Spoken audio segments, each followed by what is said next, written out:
fear? I'm for black America, it's just another year. You knew the disrespect by your elected puppeteers, but let me show you how to persevere. Cause get up every time somebody knock you down and celebrate in front of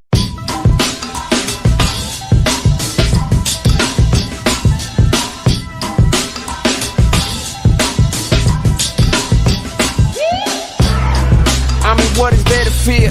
I'm for black America, it's just another year. You knew the disrespect by your elected puppeteers.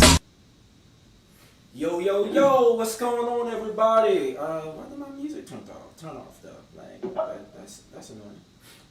What's going on, everybody? Welcome to the Nitty Gritty Show. Yeah, give me some sounds. There we go. Yeah, that feels better. A little atmosphere music. Alright, maybe something else is connected to, I don't know why. Well, I had some music playing in the background. Y'all know I normally have a little background music going, but my Bluetooth is acting all kinds of weird. So It might need to be charged. I thought I charged it, but it's cool. It's just going back and forth in the background. I use a Samsung device, so I shouldn't have any problems. Unless something else is connected to it. That's the only thing I can think of. There might be another device connected. What's going on? I see we got Tennessee in the building. What's up? Clarksville, Tennessee. I turned mine off. See if that helps. Yeah, that might have been it. Oh well, I'm not gonna worry about it. We got the DMV in the building. That's what's up. Hello. Hey, cousin. Hey, Brent. Hey, Mama Denise. We see got Siobhan. We got Florida in the building. What's up, Florida? We got Dale Brooks on the IG Live. What's up? What's up? Yo, okay, Pastor Brooks. I see you, Detroit in the building. Nice to have Detroit in the house. Drop a bomb for that. If you're on Facebook and YouTube, you can hear those sound effects. So yeah, let's. Can you just grab that real quick for me? Just turn it off. I don't mean to make you get off the air. My bad, y'all. I don't want that noise going on in the background disturbing y'all peace. Or at least put it this way, it's gonna disturb my peace. Probably ain't gonna disturb your peace, it's gonna disturb mine. Those that know me know how I am, so we ain't gonna worry about it. No background music today, but that's cool. We're gonna keep it driving. We got plenty to talk about. If you guys saw the link, we're talking Roe vs. Wade, and we're talking about voter participation today. Those are gonna be the main subjects of conversation, so we will get into that. But before we go there, you gotta do some business shout out. Shout out to our business sponsor, Out of Control Bullies. For you guys that are dog lovers and want that extra friend or that extra child around the house, as some people refer to them, go get yourself one of those bullies from the Twins. Now they ain't cheap dogs, but they quality dogs. All right. If you're into pit bulls, especially bully pits. Don't expect me to explain everything about the pit bulls. That is not my ministry. That's for Richard and Nathaniel, the owners of Out of Control Bullies. Hit them up. You can reach out to them on Facebook at Out of Control Bullies. Also, you can hit up their IG. It's Outa, OUTTA Control Bullies, or OUTTA Control Bullies 931. So yeah, hit them up if you're interested. Quality dogs, beautiful, beautiful tries, red noses, blue pits, all of that. These designer pit bulls that you hear people referring to, that they're spending like $15,000, $25,000, sometimes upwards $40,000 in the UK and London for. That's what they got, and they're not quite as expensive as $45,000 and all that. So definitely go get yourself one. Also, we gotta talk a little bit about current news, and if we're looking at a little bit of current news here, we'll run through these quick because I want to get to this Roe v. Wade conversation. And I can honestly say on this issue, me and Katrina are purple.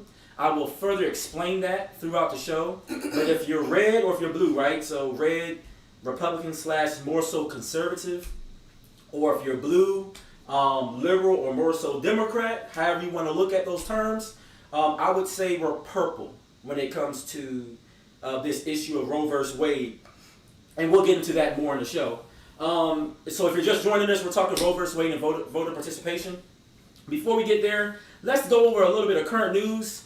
We took a 2-week break because we went to something in the water and all of that. That was a great experience. Yeah, so well, there were some things that I would have wished they would have improved, but overall the lineup I thought was excellent. Yeah. It was actually really dope. Like when you think about 3 days, I mean, do I think they should have sold individual tickets per day? Yes, but when you think about how many artists you got exposure to over 3 days, I don't think the price was actually unfair. Yeah, I think the price was right for that time. And then the good thing is they gave out a lot of tickets to people around the city, college students, high school students, various nonprofits and things of that nature. So that was cool.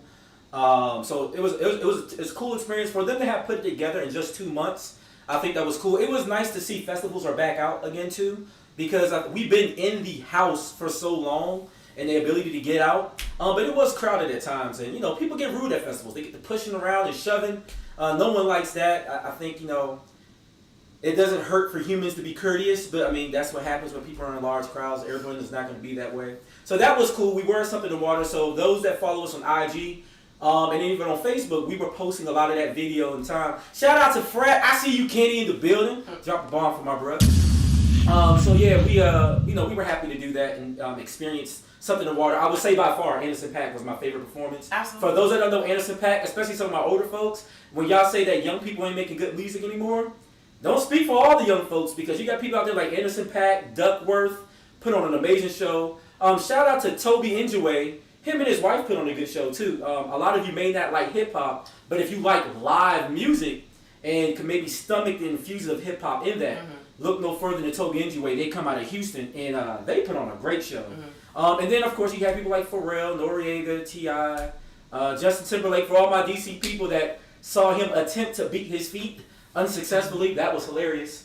Tiana Taylor, a bunch of people. It was a great show. I hope it comes back to DC next year.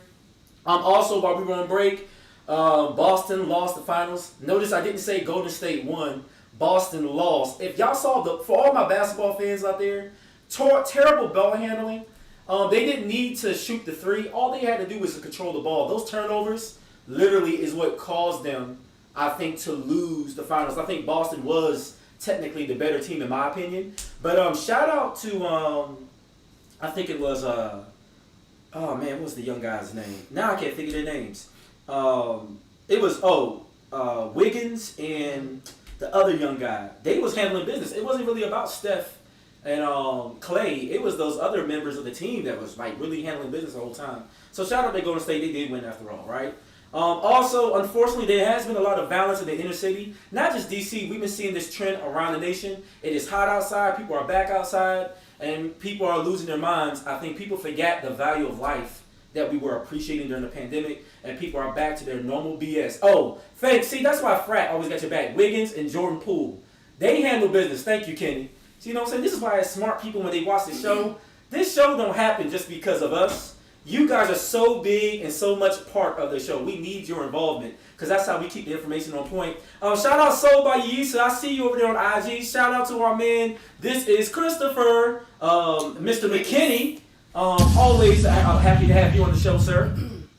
Then also we had Versus. I'm gonna go with this one real quick, but some of these R&B guys they get beside themselves. There was a lot of ego. That was the most entertaining Versus ever. It was entertaining. Oh, y'all created so many memes between Pleasure P, Ray J, Sammy, Mario, and Marion. Oh yeah, it was very memeable. Don't forget very Jeremiah. memeable. Oh, and Jeremiah. I wish I could. Man, some of these brothers, that's not real R&B right there.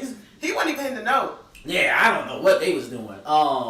Somebody said, "What's in the cup? Mind your business." Nah. No, it's water. It's just a little water. That's a little something in the water. No, but mine is genuinely water. I don't know what Juan's drinking. I'm drinking water. A little something in the water. That's all. Nothing in the cup. Nothing in the cup.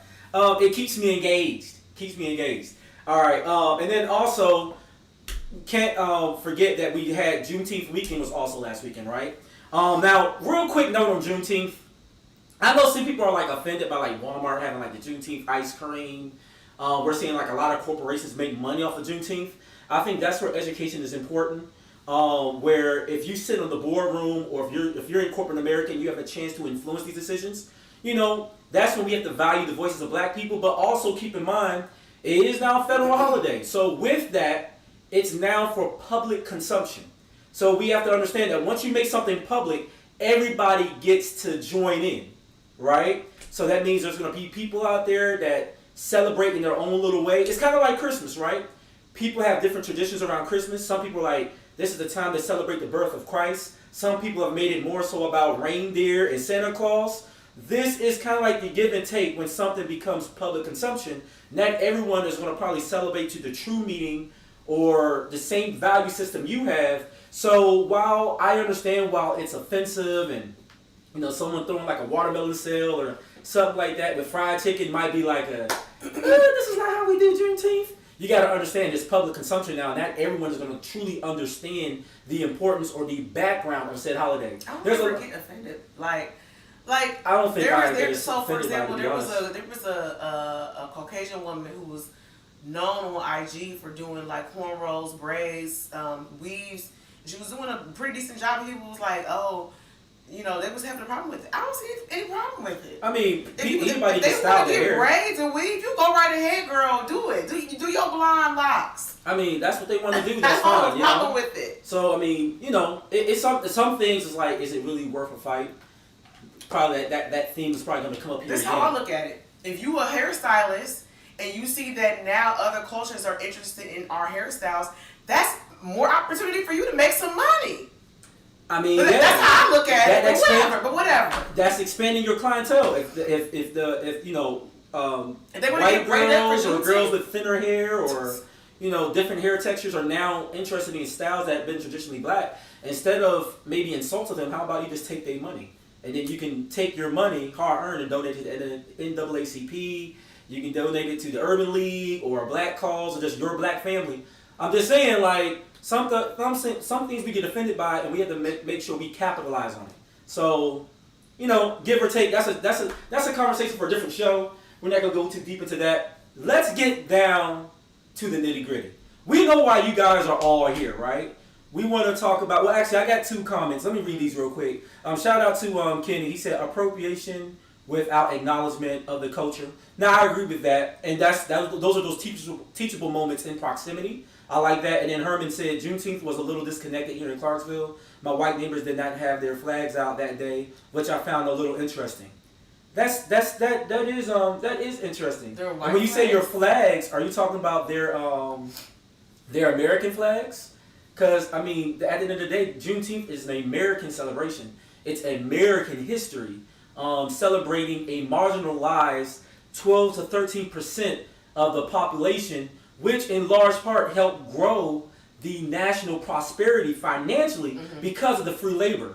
So that is interesting. Yeah. So Herman said yes, they didn't have their American flags up. That is interesting. I'd be curious to understand the mindset behind that decision.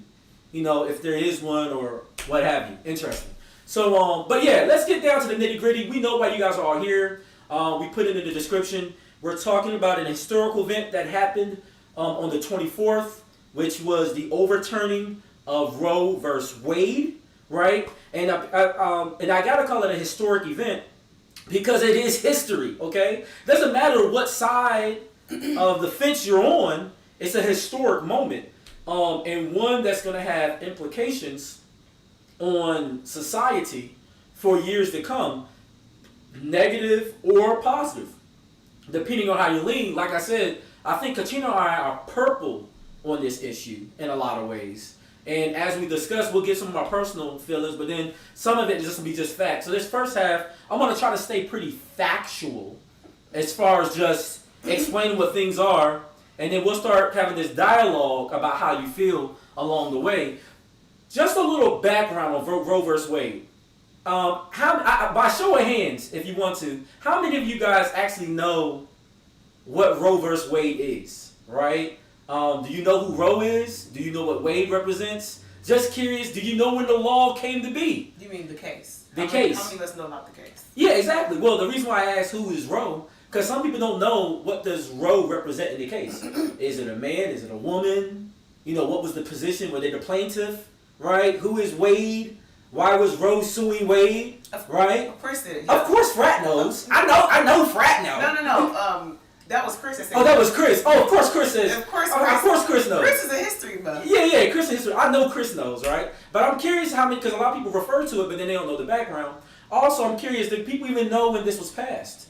Right? So let's break that down real quick. In 1973, the U.S. Supreme Court recognized a woman's constitutional right to an abortion with Roe v. Wade. The landmark legalized abortion nationwide, but has been under attack ever since. Some more key information. The case was found by Norma McCovey, who was an anonymous pseudonym for Jane Roe, right?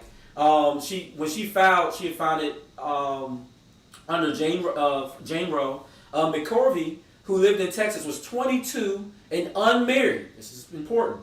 And looking to terminate an unwanted pregnancy, but she couldn't. So in Texas, abortion was a crime unless a woman's life was at risk. All right. Also, there were similar statutes were in place in just about every state at the time.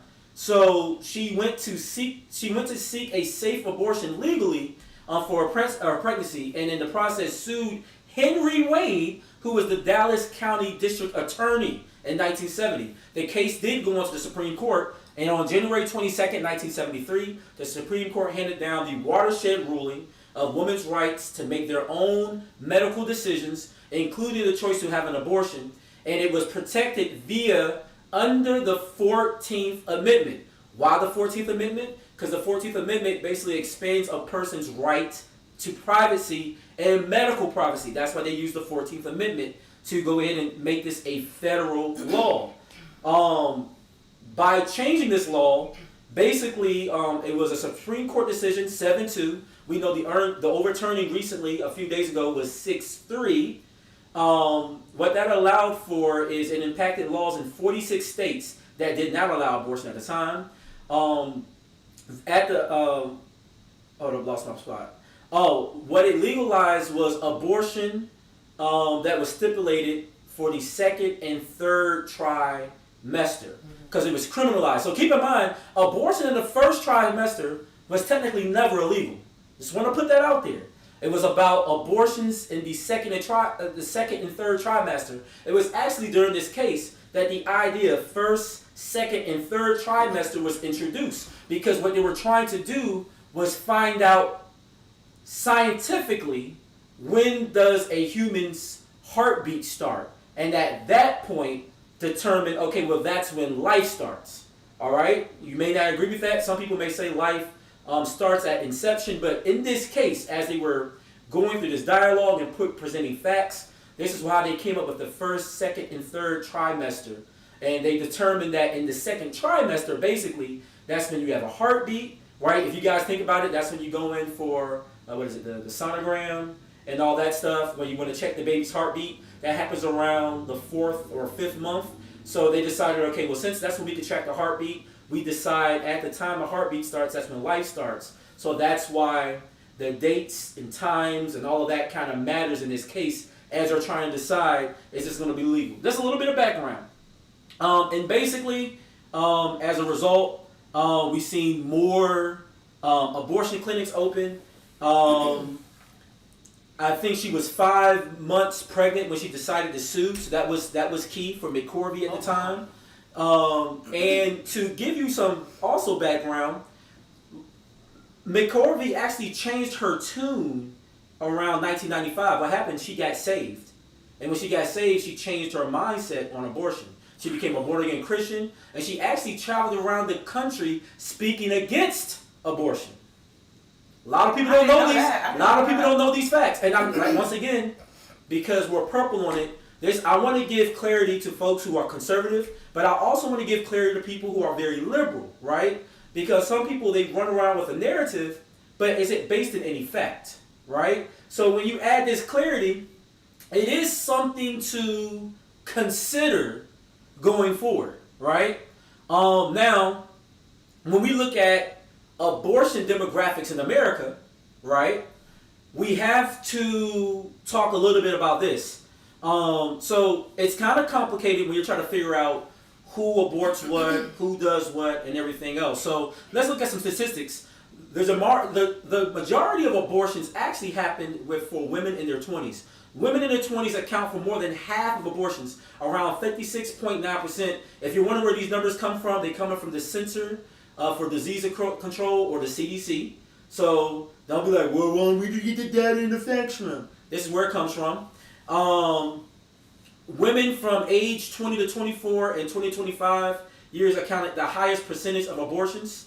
And then the rates kind of dropped for women after that. By contrast, 15-year-old women to 40-year-old women account for the lowest percentage of abortion. So women younger than 15 and women over the age of 40 are the lowest percentage of abortions.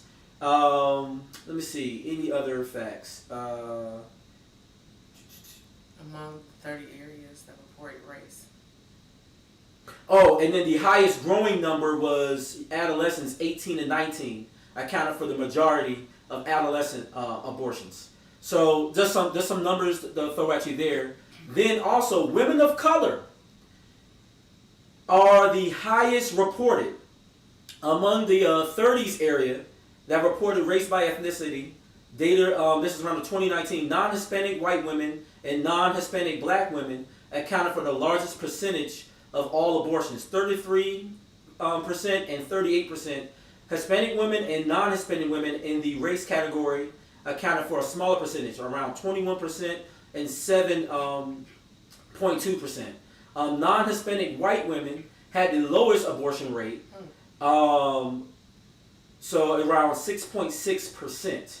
So this is kind of key. So when you hear people who are what they call black conservatives talk about saving black babies, so you hear Kanye West, they're referring to the fact that so many more black babies are being aborted or black women are having abortions more so than anybody else. So when people try to say, oh, they're just making that up, white women have abortions too, we're not denying that, but just run into the facts. And once again, supported by the CDC, not some random group. We're talking about a government organization whose job is to track this information.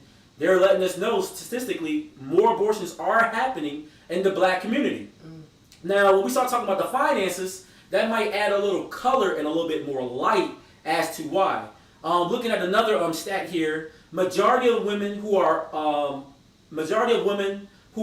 are unmarried. To the total of around 85% of abortions happen with women who are not married. Why is this important? So when you start looking at other statistics that overlap, like the number of black women who are getting married, only 1 in 4 black women will ever get married. And we're seeing, so now it's not just a matter of having an abortion, you have to then tie, okay, time and age, so financially where's someone at. Then you have to also consider, as we'll talk more in this conversation, someone's marital status at the time, right? Because we'll talk about all these babies born out of wedlock, right? So then you have to start thinking about, well, if 85% of the abortions are happening with unmarried women, then we got to start thinking about with the overlay, well, obviously that must affect a lot of black women when we know that only 25% of black women will ever even see marriage. Just something to think about as you start considering these numbers and the status of why people are getting abortions and all of that. And then, you know, they talk about majority of the women who abort are mothers. And that's just a stat because of how looking at people who already have children, right? So that's something else to think about too, is a lot of people when they think about abortion, because they think about the inception of Roe vs. Wade, this was a 22-year-old unmarried white woman in Texas that wanted an abortion. So now everybody just assumes that everybody who wants an abortion is young, dumb, and immature. But what they don't realize is almost more than half of the abortions are coming from women who already have children. So these aren't just the young girls out here that don't have any kids and don't want kids. These are people who like, I already have one, maybe I can't afford another one. Right? So, because there's this running theme around who gets an abortion. And whenever we speak to it, they're like, you should have kept your legs closed. Well, then you have to start wondering, like, well, what other factors are we kind of like jumping over before we just make this decision? Almost half have had more than one abortion. So we do find that it does become a trend for certain people. People who've had an abortion typically have repeat abortions as well. So more than half will have more than one. And almost 1 in 4 abortions were in 2014 were women who were attending school, either high school or obtaining, getting a college degree or a secondary college degree, right? So these were women who had 1 in 4, 25%, basically said, you know, my career or my education, I don't want to. There are so many countless stories you hear about women that say, I quit school, I basically stopped XYZ in life because I got pregnant with this child. So this is something to think about when we're talking about abortion rights, and what that really means for people. And let me see. Most women who abort are low income. Almost half, around 49%, are considered to be in federal poverty level, meaning they were making less than $21,000 for the family of 3 in 2020.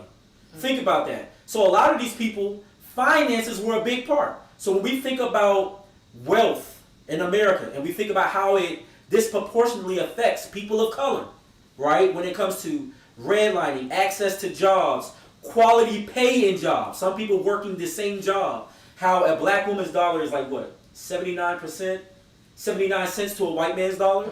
These are things to consider, right? When you're looking at why people abort. So, and once again, not trying to sway you one way or another, but maybe open your understanding as to why people are making this decision. Are they just being reckless, or are there some other things to consider? And also, another thing to consider when it comes to abortion, because there's a lot of Christian people that come in and say, well, it's a morality thing, you know, this is God's will. Well, about altogether, 54% of women who abort identify as Christian of some sort, whether it's Protestant, Roman Catholic, or evangelical, you name it. About 54% of those women having these abortions, they're actually, they identify. Hey, Maya. Hey, what's up, Maya? Drop a bomb for you. These women identify as Christian. So it's not a thing where it's like, oh, it's the sinful atheist chick. It's the super liberal chick that's out here having these babies, right? Because sometimes when you watch these women's marches and things of these protests, they try to paint a narrative on the media of who's attending these rallies, right? And that might be who's attending the rallies, but then who's secretly getting that pill, you know, is someone else. And there was another stat I wanted to throw out here. Where is it at? Hold on a second here. What is this? There was one more. Oh yeah, that's the other one I wanted to bring up too. Most people who actually get an abortion, 49% of them happen by a pill in the first trimester, right? Mind you, that's the form of abortion that had basically been pretty much legal the whole time. The only abortion that's ever really been into question was abortion that happened in the 2nd and 3rd trimester. When you're looking at second and third trimester, you're basically talking about second trimester starting at 15 weeks. That means someone's been pregnant already now, almost going on 4 months, right? What is that? Yeah, that's like almost 4 months, right? Yeah, but there's also. And that's when you have to have the procedure that we normally hear about, the describing of this heinous procedure where you're basically chopping a baby in pieces and then, you know, or just bringing out or sucking them out the vaginal cavity. And some women actually have to go back a second time because they don't get all of the baby out. So I understand how that's, you know, when you really break that down, it's like, man, that sounds horrific. You understand? So I get it. I understand the feelings on both sides. But I think it's important to, number one, understand that, you know, people who are pro-life, okay, you have to consider when a woman is deciding to carry a child, she is putting her own life at risk. Not every woman carries a baby full term, healthy in a healthy way and survives. There have been countless women that have died giving birth. Okay? Mm-hmm. There are certain women that have complications where the embryo is not even being attached to the uterus properly. Therefore, a decision needs to be made where she needs to have an abortion if she's going to live. It's between her and the baby. And are we saying that this life that is now presently here is now undervalued over the life that has not fully developed? Well, and then also to answer that too, right? We had written into the statistics, and I'll bring it back up again. Keep in mind, even before Roe v. Wade, most states allowed for abortion if it met the mother's life at risk. Because that's another thing that comes up, which is a good point. I'm happy you brought that up. A lot of people, they talk about, well, how about the mother's health? Well, what they're not saying is, now the thing is, in current conversations, you would assume that, because that's what people say, and that's what they think, but that's why it's important to present facts, right? Roe versus Wade was talking about someone basically in the second or third trimester, right? What they basically identified as a heartbeat, getting an abortion. So when people talk about abortions in general, 49% of them have always basically been legal. You getting like a morning after pill or getting a pill within the first trimester and having that abortion. Now, I don't know if some states are going to change it. I do know in Kentucky and Arkansas, basically, they were ready Friday morning. They had trigger laws in place that basically, once they got overturned, they said all abortion is legal. So that means even what you're talking about in the matter of health, they're saying they won't allow you to have an abortion even if it means the mother's life is at risk, which is actually going a little bit more extreme than what it was before 1973. So which is interesting. So it is still valid as far as that whole a woman's life at risk. Well, I also was going to say, I think it's important too that we talk about when you have a child, what does that mean after birth, right? Because we think, oh, she's having this 9 months developing a child and it's all this advocacy and conversation, but the reality is these children have to have food, clothes, shelter, nurturing, emotional support, village, education, etc. for at bare minimum at least 18 years. And if these people are living in poverty, they probably already come from broken homes. I mean, I can't assume that for everybody, but we can look at underlining statistics that likely are going to be overlapping to these kind of situations. And so I feel like it is a woman's right, her absolute right to decide for herself if I want to be a parent. It is a huge undertaking.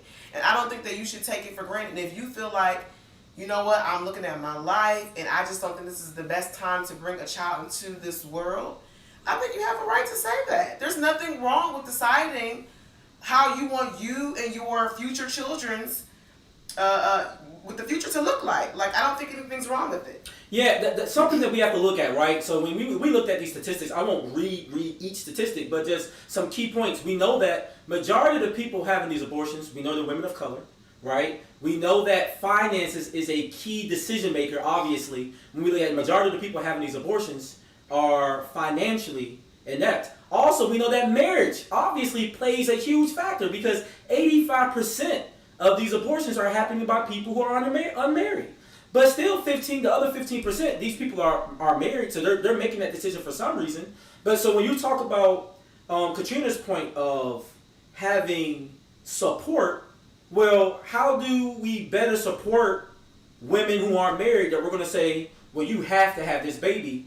And then keep in mind, when this was overturned federally, it went back to the state, right? So states like Maryland, California, New York, Vermont, Massachusetts, where Elizabeth Warren is from, abortion is still legal in those areas, right? Because keep in mind, this just gave back states' right. And when you think about the key or the cores of Republicans, right? True Republicans. I'm not talking about these Tea Partiers and these far right people. I'm talking about people who are like truly Republican. When you talk about power to the few and all of that, they're always been really big on states' rights. The states having control of how, because you think about it, it's the United States of America, right? It's all these smaller municipalities coming together to make a greater whole. And that's because of our foundation, the 13 colonies, right? Each colony had their way of governing or ruling. So therefore, when we came together to make the United States, it was this idea of we don't want to take away what works better for your region or for your state, but we do need to come together to defeat England. We do need to come together for federal matters. And when we think federally, we're talking about making sure that there's some type of continued theme, like basic rights for humans, right? So we start thinking about the United States Constitution, or when you start thinking about how we stand internationally and how we interact with other countries, or when we start thinking about something that we're not talking about, which was more important than Roe v. Wade for me, which is the fact that the Federal Reserve just increased the rate by 0.75%. That's a little more important, and that's really important because right now we're going through a recession. We're at a time where things are so inflated. In certain restaurants, they're not even serving crab. And I know to some people like, well, what's the big deal? That means there's a whole streamline of wealth and income that's delayed if they can't sell crab. That means if I go out there to catch crab, but the prices are so high because of fuel, then I can't sell it the same rate. That means an industry is hurting. That's something that's not available at a restaurant. If a restaurant is selling less goods, then that means a few people may not be able to wait tables that day. They may not need as many cooks. Target is already, sorry, I get to your point. Target is already talking about the fact that they have an overage of stock in their stores because the economy is bad, right? And you're like, oh, well, Juan, you're going off subject. No, it's on subject because we see that people who are impoverished or people who have financial difficulty are the main people who have abortions. I'm going to get back to some more points of that. You need me to read it? Mm-hmm. Oh, okay. So anyways, Lisa said, I don't understand why the treatment of miscarriages and ectopic pregnancies are called abortions. Yeah, I don't know why, because in certain conversations they add that. Now, when you look at the CDC definition of abortion, they don't include that in their definition, but there are certain groups that bolster numbers or exaggerate numbers by including those into the conversation. And that shouldn't be. Yeah, I agree with Lisa. Yeah, and that shouldn't be. So that was actually a really good point. But yeah, this finances thing is really big, and this is something as a community we need to understand. And this is a conversation you should be having with your lawmakers, or this should be a conversation you're having in your house about pregnancy and about being safe, which is, in the event you get pregnant, it's which decision do you want people to make? Because the same people that are like pro-life and wanted to overturn Roe v. Wade, these are the same people that will say to a young black woman, create the stereotype, look at her having all these babies, living off the system. We've heard that, right? We've seen a lot of very right-wing, red people, and this is not coming down on them. This is just to expand thought process. So in one breath, you want to say, well, abortion is bad, it goes against God, we're killing people, okay. But then in the next breath, it's, you still want to criticize that woman that has all these babies. So I don't know which decision does he make, and I get it, a lot of you are going to say, well, keep your legs closed. But people are going to have sex anyway, and one thing that comes up is, well, people are going to have abortions anyway, so that's why we should make it legal.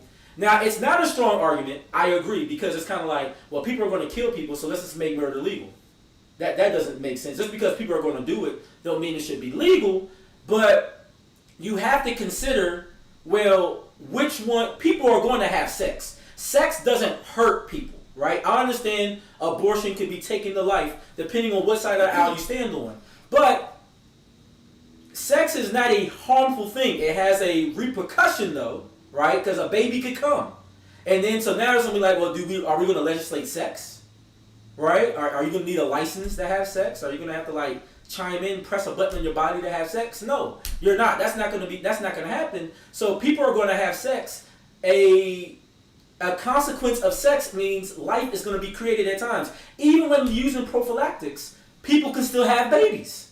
So what are we going to do in some of these places? Like, how are we going to make society one that allows these babies to have quality of life and not criminalize it? Two comments. Yeah. You have to scroll down. No, I can still see it. Chris, thanks Chris for chiming in. He said, I believe as society evolves, the interpretation of the Constitution ought to evolve. The constitutional originals are ridiculously antiquated. Leadership ought to reflect the times. I agree, absolutely. Soul by Elisa said, a lot of mistresses of these Republicans have abortions. Talk about that. Talk about that for sure. We're not going to act like powerful men and rich men who got these little girls on the side ain't out here pushing for these abortions to keep their family out of trouble. I wanted to say, did you guys watch the little clip from the Trump rally where they said, we're so excited that the federal government overturned Roe v. Wade. Finally, we're protecting white life. Yeah, I saw that. That was the statement. And then there was a governor or a senator that was basically echoing those same sentiments on Twitter. And sociologist Ray, yep, called him out. Shout out to Rashawn Ray. Shout out to Frat. Dr. Rashawn Ray.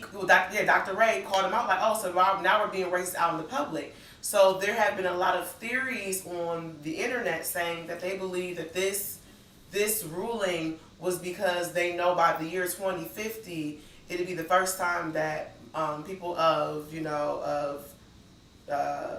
the European descent will likely be the minority, and this could be their way of forcing them to have more children. Because if you look at numbers too, like this is probably the first time where even in across the board, women are taking longer to get married, taking longer to have kids, and so I don't know if that's a true thought process, but it seems like it's likely. What is true and what is proven statistically, if you look at the CDC, is that white women are increasing their numbers at the rate at which they're having abortions. So their percentages have been going up. While women of color still lead that, especially black women, other groups are still having more abortions right now. I want to read this comment from Maya. She said, how can they give clean needles to drug users but remove rights to women's health care? Great question. Great question. Also, Chris said, the Supreme Court's job, in my view, is to protect our rights. How an African-American man is the face of the movement, I believe court cases addressing race is coming. Oh, of course. The scary thing is when you start talking about this fell under the 14th Amendment, the right to privacy. So then you got to start wondering, well, how is this going to start affecting other things when they overturn it? I don't want it to be a slippery slope of legislation that comes over the next few years. That's kind of one of my concerns.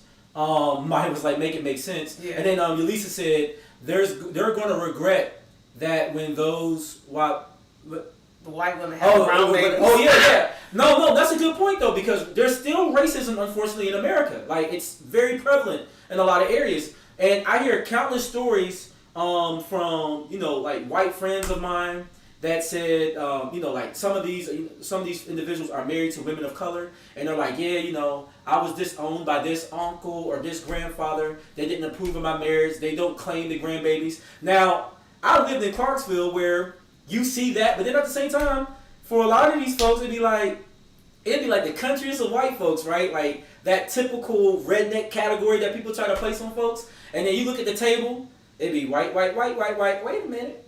That hair is a little curly. Oh, they got a little brown baby over there. And it'd be like that one grandchild over there that that they have. So that's always interesting. So Brent said that's exactly what it's about. They are trying to preserve the white race as the majority.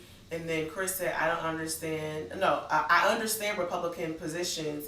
The problem is that we don't match their energy. Well, I was going to say, wouldn't it be interesting if there was a law that said all men had to get vasectomies and they were not able to reverse it until the age of 25? How likely do you think that law will be in place? Because the reality is, for the longest of time, men have always tried to control women's bodies. How we dress, how we're perceived, and then we also try to say, well, we are a nation founded on Christian principles, therefore this is a Christian decision, which it's not. And if we're really looking at it from the lens of what a true leader of the country would look at it as, we are the United States of America. That means we are accepting of people from different religions, ethnicities, and backgrounds. So you can't force them to subscribe to your religion or your half-butt religion, because we know that with Christianity, and I'm a Christian, but I'm going to be completely honest, a lot of Christians are sometimesy. One minute you want to say you honoring God by the word, the next minute you're not. And we know that the Bible has been interpreted over and over again. Therefore, your interpretation of it is going to be different than somebody else's interpretation. There are facts that simply just didn't make it, and so you have to have historical context to which the Bible was written, and then trying to apply it to this life. That's another conversation. But even with this Christian conversation, I got to throw this in there. Something that's interesting is, once again, we see statistically about 54% of these abortions are happening by women who identify as Christian. Right? And then it makes you wonder, well, what are some various implications or factors that happen why Christians are aborting at the highest rate? So then you got to start thinking about, well, the shame of getting pregnant at the church, outside. Because we know that 85% of these abortions, once again, these overlapping statistics, right? We know that 85% of these abortions are happening by people who are unmarried. So is it that one of these things where it's like, well, let me abort the child so nobody knows? That's exactly what it is. You know what I mean? You know how it is at black church? You got to walk down. They make you walk down to the front of the congregation. You got to sit there and say, Pastor, First Lady, please forgive me. I've sinned. I'm having a baby with the drummer. We're going to be sat down for the next month. It's too much. It's kind of like, at what point are we going to, because like the thing is, there's a lot of pastors out there having sex with the secretary, right? And I know this happened a lot in the Pentecostal church.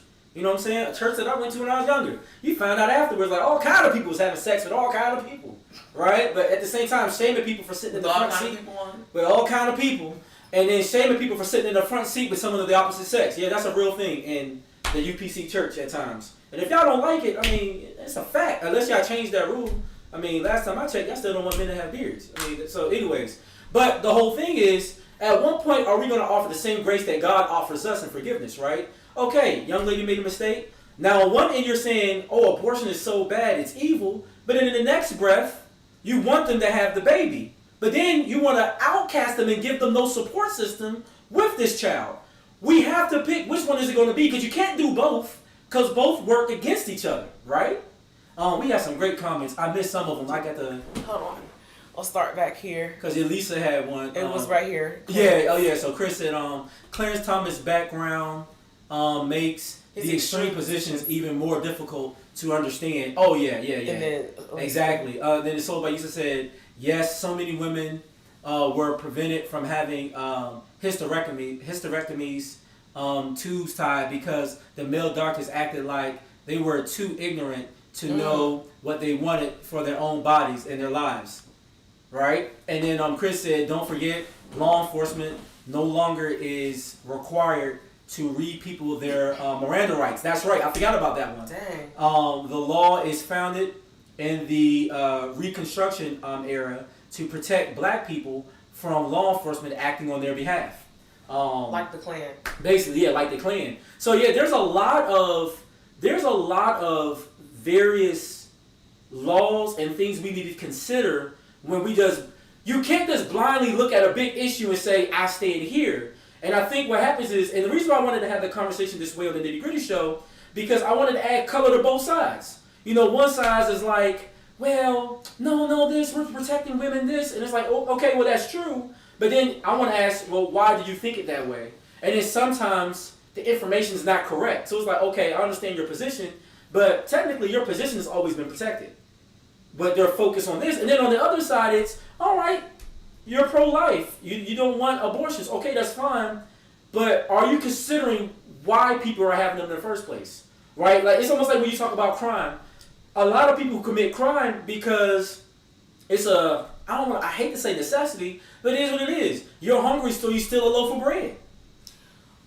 You don't have access to the money you need, so you go into a life of crime. Now, the greed comes in there, but we're not going to act like CEOs ain't greedy. CEOs have had, like, I think it was a 400% hike in pay from the early 2000s to now. Meanwhile, the average unemployment is still the same rate that it's always been. The gas prices are on the rise, upwards 200%. I'm sorry. I want to add one more layer to this.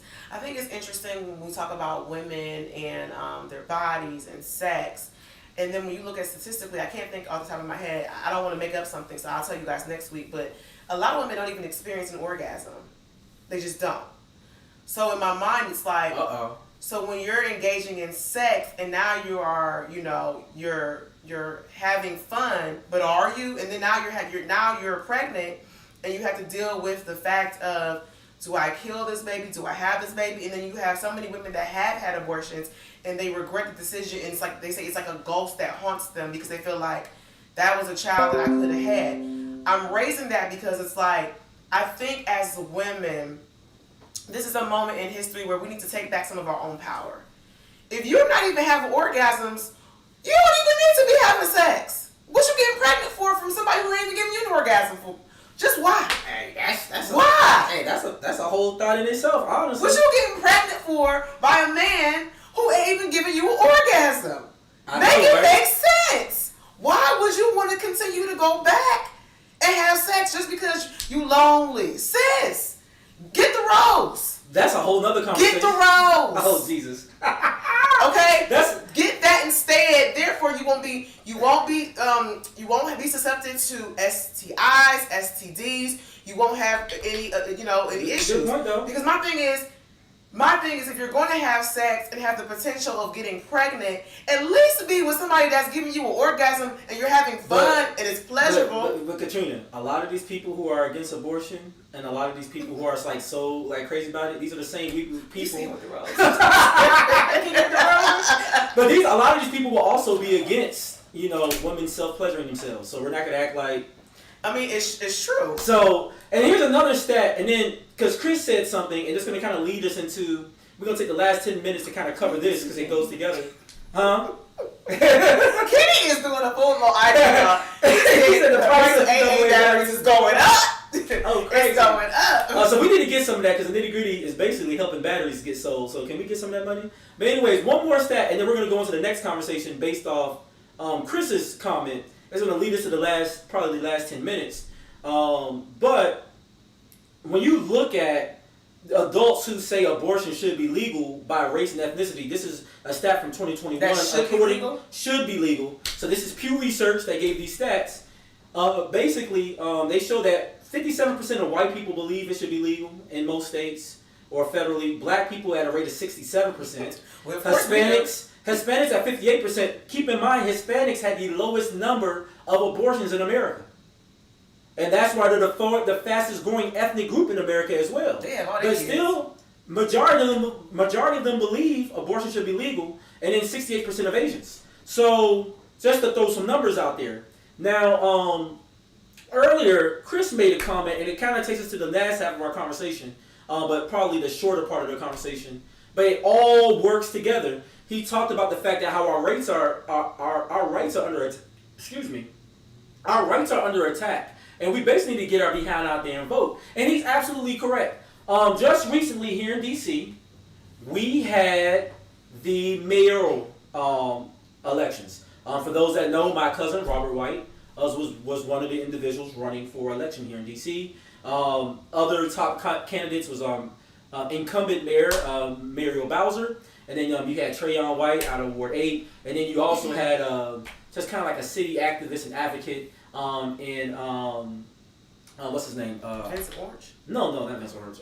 Butler. I can't think of Butler's first name. My bad. I mean, he really didn't take much of the vote. My bad. I'm not trying to diss you, bro. I'm just saying, he wasn't really a factor out there in the vote. I mean, it was really between Trayon, Robert, and Muriel Bowser. Well, Muriel Bowser won by like 50% of the vote. She did win, but I think Robert White, as he said in his kind of like his closing or concession speech, that he felt like he inspired a lot of people. I feel like he did, and the polls show based off the various debates they had.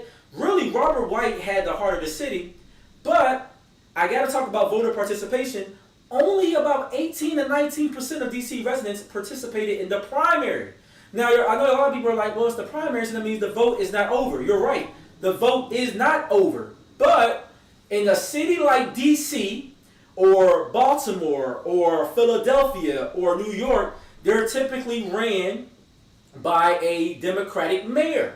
So when you don't participate in the primary, you've basically already selected your mayor because the Democrat is going to win. That's why they're already celebrating Muriel Bowser here in D.C. because we already know that when they do the general election in November, no Republican is going to win that. It's going to be a landslide. It's going to be a landslide for whoever the Democratic nominee is. So if you don't get involved early, so to add some context to Chris's point, when we talk about voting is a big process, right? You can't just say, I'm going to vote in the general election. We have to start being more involved. We'll go out here and watch Versus. We'll watch the NBA Finals. We'll go to these festivals. We'll watch Housewives and Love in DC and all these shows. Like no, I'm just saying. We'll watch. I see all kind of people posting about Star Wars. All kind of people posting about Top Gun Maverick, which was a great movie, by the way. Mm-hmm.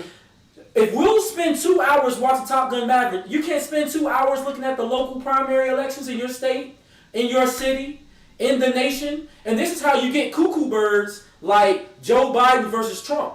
Because a lot of us didn't participate in the primary, so the wrong person goes up for the general election, and then it landslides one way. But are we really happy with Joe Biden? No, we're not.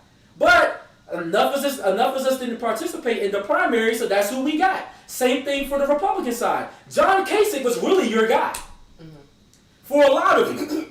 But y'all let the cuckoo birds, the people who are most excited, they show up to the primaries and they said Trump is going to represent the Republican Party. So that's who you have representing all of you. We have to become more educated in our government process. And I think DC failed themselves that they showed up at 19%. That's shameful, knowing that whoever wins the primary is basically going to be the mayor.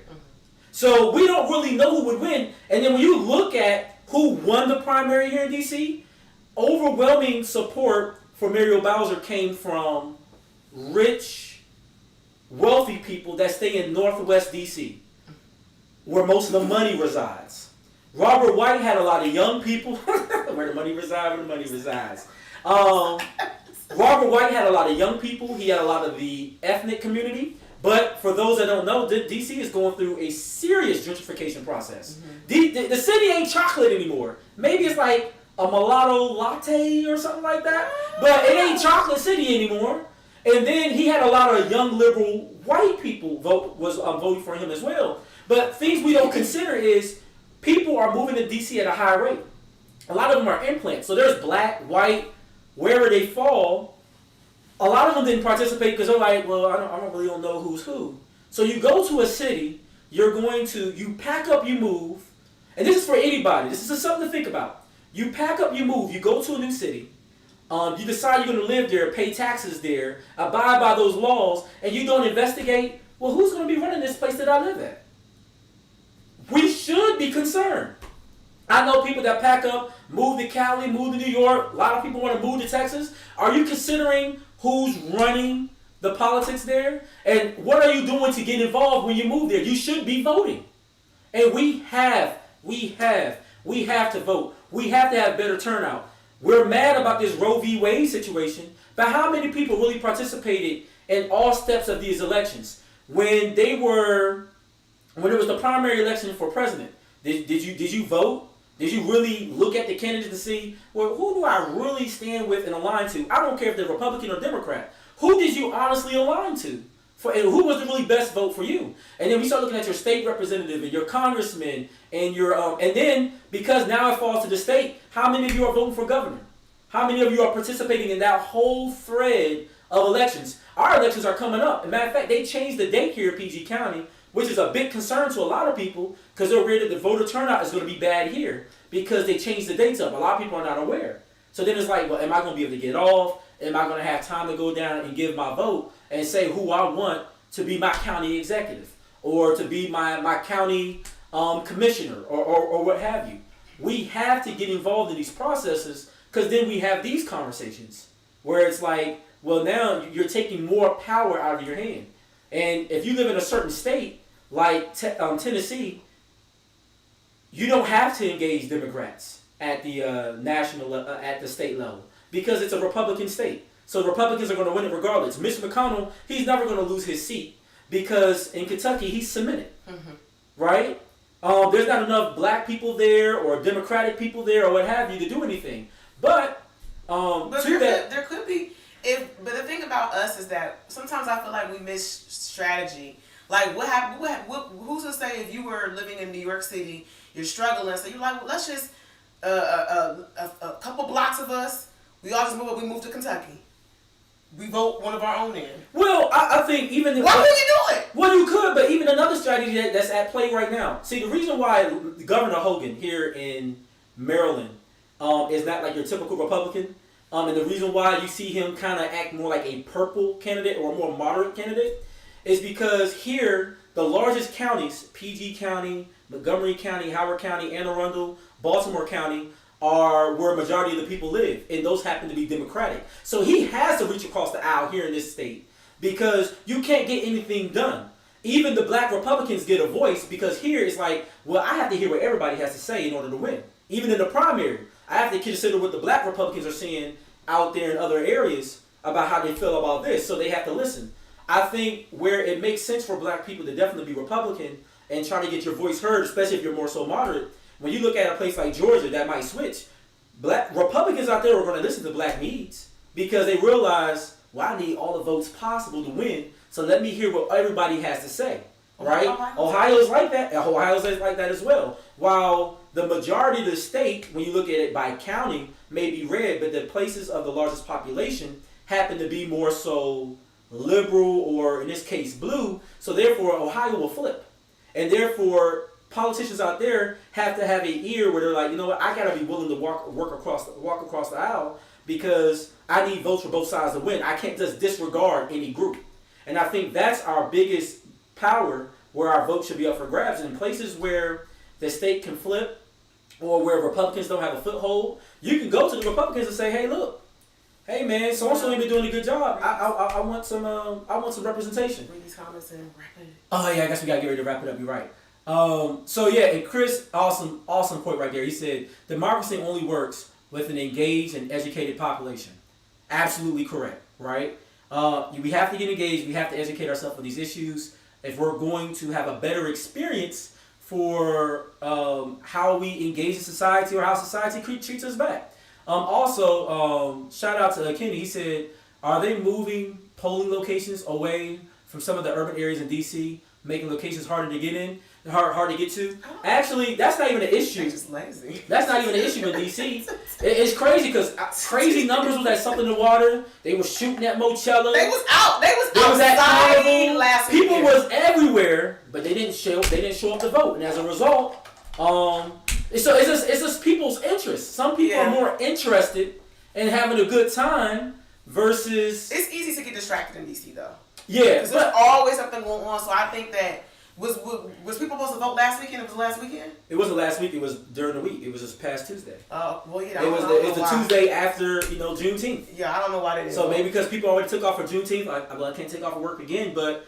We'll see if people are going to be happy with Moneybag, Muriel Bowser. That's what they call her. Why they duffel bag. Why they call her that? Because she always listens to the song Duffel Bag. You know what I'm saying? She does? Yeah, like she was playing it when she won the primary.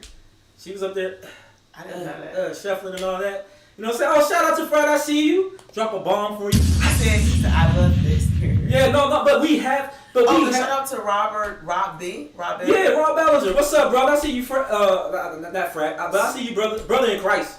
Brother in Christ.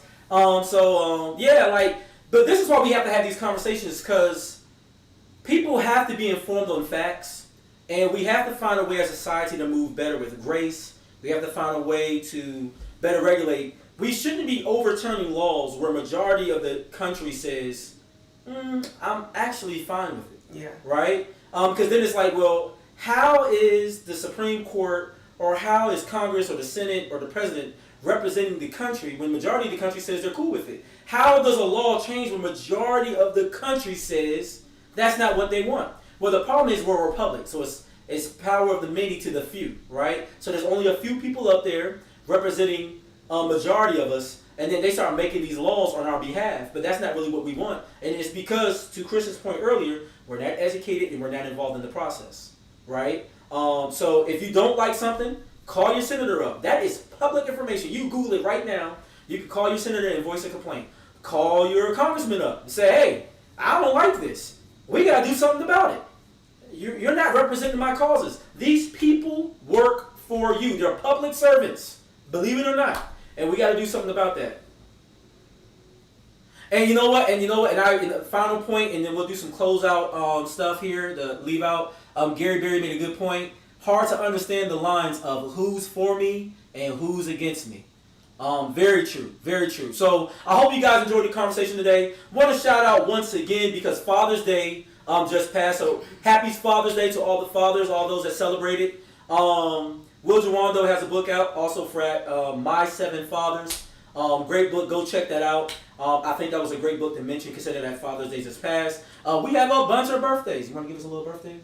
A little single happy birthday for us real quick to all the birthdays? Oh, really? Not really? Dang, I was trying to get her to sing. You just sang this morning, but you sang this morning, so you're probably tired now. Okay, we'll let you slide. But anyways, happy birthday to Dr. Janine Ford. Shout out to Stephanie Castro, Robin Crawford, Nadar Cade, Pedro Ballinger, Tiffany Jones, Keith Mayo, Dr. Alex Martin Hill III. I got to put the doctor in. I'm trying to respect y'all doctors out there. Shout out to Terrell Willis, Reverend Cleveland Meeburn, shout out Frat. Shout out to Andre Turman. Shout out to my cousin Karen Young, July 3rd. It's coming, baby.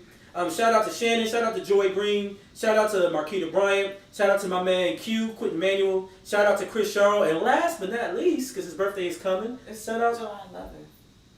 Yeah, but we're not doing the show next week. Okay. So that's why I'm shouting it out now. Shout out to, well, I'll let you say that last one. Well, yeah, shout out to my dad, and he's retiring. Yeah. So it's like a double celebration. Yeah. So that's why I put it out there. So yeah, there won't be any show next week. That is 4th of July weekend. I thought about doing it because like, technically next Sunday is July 3rd. But I mean, there's going to be so many competing interests. And I like having full conversations where there's a lot of people watching. And we have some great dialogue. Huh? Run for office. I should run for office? Oh, no, people should run for office. Yeah. Yeah. Leadership change. Absolutely. So, Chris, we're waiting for you to run for office wherever you live. I know you guys might be moving soon, so please run for office because we need brothers like you out there. Yeah. But yeah, so, once again, happy birthday to all of you guys. Also, anniversaries and weddings. We like celebrating love on the channel. So, shout out to Marcus and Nicole Bailey. Just had their nuptials this past Monday. Just honeymooned out there in Vegas. Hope you guys had a great time. Happy anniversary to Eric and Patricia Harley. Also, happy anniversary to Chris and Dana Bolton, celebrating 2 years of marriage. Go ahead. And then, once again, celebrating the Hawkins household. Shout out to Mike and Jennifer Hawkins, 43 years of marriage. Come on. Go mom and dad. Some of y'all not even 43 years old watching this. That's a long time to be together. That's a long time to be together. Darn right. I tell my mom and dad been together for a long time. Kenny said, what? Papa Hawkins, yeah. So, my dad is retiring. He has a birthday coming up next month. They have their 43-year anniversaries coming up later this week. So, yeah, they transition into a different season. This is the season where they just run around with fanny packs. Well, listen, once you've been together 43 years old, I mean, you pretty much, you chilling. And once you get to a certain age, can't really nobody tell you anything. Chris said only from I'm his stylist. Okay. Seriously, if you came and you ran, we would be supportive because we know that you educated and you know what's going on. And I feel like right now, politics, especially in this area, is intense. Like, they be postings everywhere. Yeah. So, I mean, look, let's be involved. Let's vote. Let's get out there. Got some more congratulations from Herman, 43 years. Their official anniversary is what day again? June 30th. June 30th, so that's in a few days. So, we're excited about that. So, what's the next Cleveland visit? We will be in Cleveland at the end of August. Mm-hmm. So let's get together. Let's make something happen. 1 week. So we'll be there for a whole 7 days. Yep. We'll be working remote that week, so we'll be in the area. So get at us. We'll probably, if we're there over a Sunday, we'll probably just do the Nitty Gritty Show on the road. Yeah, let's do it on the road, y'all. Come on down and join us. On the road. Yeah, we'll make that happen. So look, and once again, everybody, thank you guys for joining us. Sorry, there's no background music.